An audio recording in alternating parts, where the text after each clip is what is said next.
My next speakers, Lisa Reilly and Heather Hitt. They're going to talk to you about underwater photography. And Lisa actually started off at Atlanta College of Art, that's right, shooting drag queens and rock concerts. What a great way to start your business, right? So she has a real eye for alternative beauty, whereas Heather comes from a background of graphic artists and has an eye for more of the existing natural beauty. So together, I think they make a pretty good team, always looking for beauty, whether it's existing or imagined. So welcome to the stage. Here's Lisa.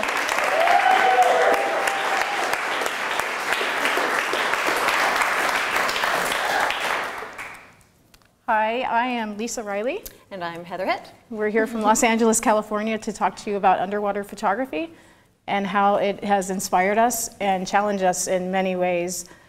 One thing is we realize that it's not what it seems when you get into the water. Yeah, as you can see from some of the images, they're very serene and ethereal and beautiful and seemingly calm, but the experience of actually shooting it is more like a war zone. It's like there's snot and you can't breathe and you make awful faces like you're dying. And but the images, of course, are very, very dreamlike. It's fast and furious. We go under, we shoot as much as we can while the model is still not breathing. They come up, we do it again. It's, like I said, it's very fast and furious. And then you see the images and they look like they're frozen in time. They look slow motion, but they're really not.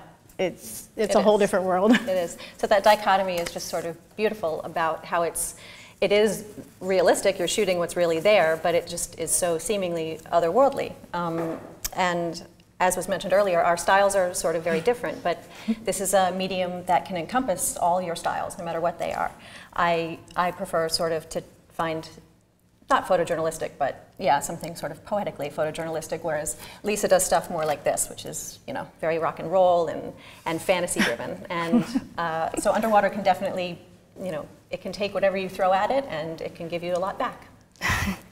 The dreamlike quality also is something that you can't really get unless you composite, which is a whole different art form. I really like the whole photography aspect of it, doing it in camera, and then in post you can do lots of amazing things with it. Absolutely. So yeah, like that, like digital art in that, yeah, you can sort of create the moon or create a unicorn or whatever. This, you don't have to create it out of whole cloth because there's a lot that's already there and it's already very otherworldly. And like I say, dreamlike in that, you know, you can fly and you don't have gravity and you can be a mermaid or you can float when you're pregnant. So there's lots of things that you can bring to it. But with all photography, it's good to have backups and a backup plan because things will and can go wrong. Exactly. The extra insurance shots is what I like to call it, like where you can do the model halfway in and halfway out. Because if they're horrible underwater, then you at least have this. You can put them on the ledge, take photos of them outside of the water, and it's still, once they get in the water, because every model is different, you never know who's going to be great and who's just going to be a big puffer fish.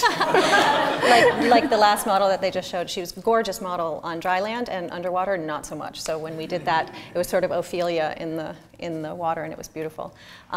This guy, of course, is a pro. But it was just a fun way to play with how they get into the water. But yeah, lots and lots of insurance and happy accidents shots, exactly. Which, of course, is everyone's favorite muse. As you notice, I'm happy accident. I was the cheapest model we could find for some of these shots, so that's me. But there was a problem with the micro bubbles. And like the water was sort of carbonated almost because of the filtration system. So it was all of these super tiny micro bubbles. But that's like my favorite shot because in post you could sort of manipulate it, and I feel like it looks sort of 20s and sort of like heavy, you know, like silver grain emulsion on it. And so there's lots that you can do. Like I say, happy accidents are your best friend. It was our gift from the photo gods. Absolutely. And here's another example of the extra insurance of having your model in the water, but their head out of the water if they're not doing so great under. Shoot the outfit. Lots of tips and tricks, and so we just wanted to try to encourage you to have some fun with that, and to explore it as you can. It's like a whole other world, and it's, you know, as close as wherever your nearest pool is, and throw in props and things that can speak to whoever you're shooting. I had a thing for Vargas girls, so this was when I had blonde hair, so we did a Vargas thing.